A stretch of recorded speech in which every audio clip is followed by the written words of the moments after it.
जम्मू कश्मीर की आवाम और 18 से 40 साल के बीच के नौजवानों को आइए आज हम कुछ पिक्स और वीडियोस दिखाते हैं कि जम्मू कश्मीर के 90 एमएलए किस तरीके से असेंबली में आपके लिए काम करते हैं। ये वीडियोस, ये पिक्स तमाम अखबारों की और नेशनल चैनल्स की सुर्खियां बटोर रहा है और आप खुद देख लीजिए कि किस तरीके से धक्का मुक्की हो रही है। और ये धक्का मुक्की इसलिए नहीं हो रही है कि जम्मू कश्मीर की आवाम परेशान है, जम्मू कश्मीर के नौजवान को बेरोजगार है, जम्मू कश्मीर का पढ़ा लिखा नौजवान दर बदर स्ट्रेस टेंशन में है, इसलिए धक्का मुक्की नहीं हो रही है। ये धक्का मुक्की इसलिए नहीं हो रही है कि हमारी रियासत तोड़ दी गई। एब्रोगेशन ऑफ आर्टिकल 370 के बाद 5 अगस्त 2019 के बाद पढ़ा लिखा नौजवान, जिसमें हमारे 2014-15 के जो डिसंगेज कर दिए पढ़े लिखे नौजवान टीचर्स, या फिर 2018-19 में एब्रोगेशन ऑफ आर्टिकल 370 के बाद रियासत तोड़ने के बाद फिर से 18-19 में डिसंगेज कर दिए कॉन्ट्रैक्चुअल टीचर्स। ये लड़ाई इसलिए नहीं लड़ी जा रही है कि जम्मू कश्मीर में मिनिमम वेजेस एक्ट लागू नहीं किया गया, और ये लड़ाई इसलिए भी नहीं लड़ी जा रही है कि हमारे अलाउंसेस, हमारी 1.5 से 3 लाख तनख्वाह क्यों की, हमें टीए डीए और हमें सैर सपाटा अलाउंसेस कार मकान के लिए क्यों दिए। ये लड़ाई इसलिए नहीं लड़ी जा रही है कि हमारी तनख्वाहें इतनी क्यों बढ़ा दी। ये लड़ाई इसलिए लड़ी जा रही है कि पहले तनख्वाहें बढ़ाई, लोगों को गुमराह किया और फिर चुपके से अपनी तनख्वाहें टीए डीए और अलाउंसेस बढ़ा लिए। और ये लड़ाई इसलिए नहीं लड़ी जा रही है कि जम्मू कश्मीर का नौजवान परेशान है, उसको लेकर के मिनिमम वेजेस एक्ट लागू किया जाए। एसपीओस की तनख्वाहें नहीं मिल रही हैं और मरकज में भी भारतीय जनता पार्टी की सरकार है, यहां पे उन्हीं के लेफ्टिनेंट गवर्नर मनोज सिन्हा उन्हीं के पार्टी के हैं। 29 एमएलए भी धक्का मुक्की करते हुए, 90 एमएलए आपस में एक दूसरे को धक्का मुक्की गाली गुलोच करते हुए नजर आए। वो आप खुद देख लीजिए। ये इसलिए नहीं हो रहा है कि एसपीओस जो मामूली सी तनख्वाह के ऊपर अपनी जान की बाजी लगा करके हमारी हिफाजत कर रहा है, तमाम एमएलए की वीआईपी की सिक्योरिटी कर रहा है, चीफ मिनिस्टर तक और एलजी की सिक्योरिटी 24/7 आतंकवाद का मुकाबला कर रहा है, 24/7 वो हमारी हिफाजत कर रहा है। वो जब बहादुर जम्मू कश्मीर की पुलिस के साथ कंधे से कंधा मिला करके हमारे एसपीओस काम कर रहे हैं, दिन रात हमारी हिफाजत कर रहे हैं, उनको तनख्वाहें टाइम के ऊपर नहीं मिली, 10-12 हजार रुपया तनख्वाह मिल रही है। ये लड़ाई जो दिखाई जा रही है या असेंबली में ये जो धक्का मुक्की हो रही है एमएलए की, आप खुद देख लीजिए। ये वीडियोस, ये दृश्य तमाम सोशल मीडिया में, तमाम नेशनल चैनल में, तमाम अखबारों में हेडलाइंस बनी हुई है।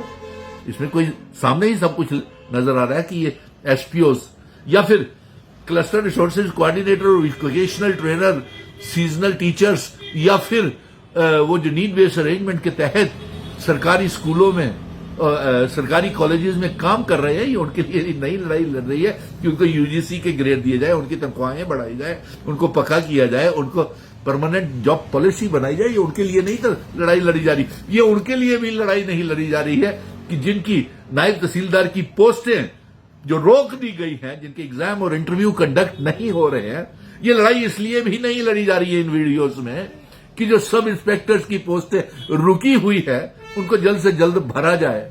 ये लड़ाई इसलिए भी नहीं लड़ी जा रही है कि नेशनल यूथ कॉर्प्स, रहबरे खेल, जंगलात, सेहत, land owners, contingent paid workers जो एब्रोगेशन ऑफ आर्टिकल 370 के बाद दर बदर हो रहे हैं, ये लड़ाई उनके लिए भी नहीं लड़ी जा रही है कि उनको उनके हक मिलना चाहिए।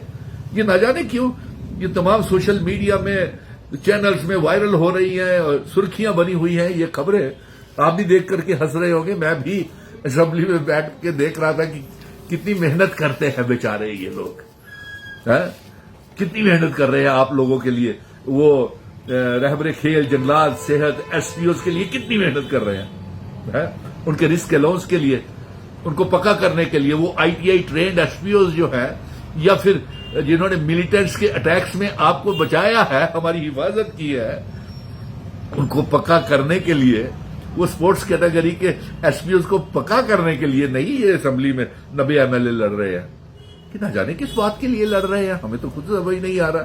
अपनी अपनी दुकानें चलाने के लिए लड़ रहे हैं। मैंने कल देखा 90 के 90 एमएलए एक दूसरे के ऊपर इल्जाम तराशियां कर रहे थे और काम नहीं कर रहे।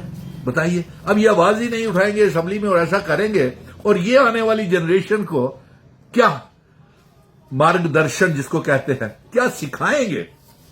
क्या ये और ये इसलिए भी नहीं लड़ रही है कि जम्मू कश्मीर में ड्रग्स फैल रहे हैं और एक बिल ला करके शराब के ऊपर पाबंदी लगाई जाए, ये इसलिए भी नहीं लड़ रहे। ये इसलिए भी नहीं लड़ रहे हैं कि 200 यूनिट बिजली फ्री, 12 गैस के सिलेंडर और 1 लाख नौकरी हर साल दी जाए, ये इसलिए भी लड़ाई नहीं लड़ रहे। इन बातों के लिए जंग लड़ने के लिए तो आपका भाई सुनील डिम्पल है ना, जो रियासत के दर्जे की भी जंग लड़ रहा है। दरबार मूव भी शुरू करवाया, कॉन्ट्रेक्चुअल लेक्चरर्स जो 10+2 थे उनको भी पक्का करवाया, जो आयाज के लिए, आंगनवाड़ी वर्करों के लिए और जो नेशनल यूथ कॉर्प्स की तनख्वाहें बढ़ाने के लिए जो आवाज उठा रहा है कि वो ये क्या कर रहे हैं 90 एमएलए।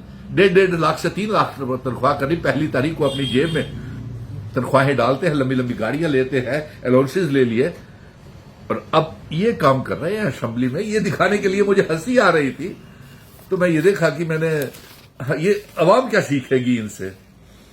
और ये लड़ाई इसलिए नहीं लड़ी जा रही है कि एएस एस्पिरेंट्स के लिए तो उनकी एज रिलैक्सेशन की जाए, सब इंस्पेक्टर की भर्तियों के लिए और जो JKSSB में जो भर्तियां जो घोटाले हुए हैं, जो लिस्ट स्क्रैप हो जाती है, जो पिछले कई सालों से फॉर्म भरने के बाद भी पोस्टें नहीं भरी गई, ये जंग कुछ लिए नहीं लड़ रहे हैं असेंबली में, ये न जाने किस लिए लड़ रहे हैं। ये सुर्खियां बनी हुई है सोशल मीडिया में। और मैं गुजारिश करूंगा 90 के 90 एमएलए, बजट सेशन खत्म हो गया है, होने वाला है, चंद दिन रह गए हैं। लोगों को लिए आपने कोई आवाज नहीं उठाई। अगर हम सारे मिलकर के, जम्मू कश्मीर का नौजवान मिलकर के अपनी आवाज नहीं बुलंद करता, नहीं उठाते, तो आज जो ये काम होने जा रहे हैं ये भी नहीं होते।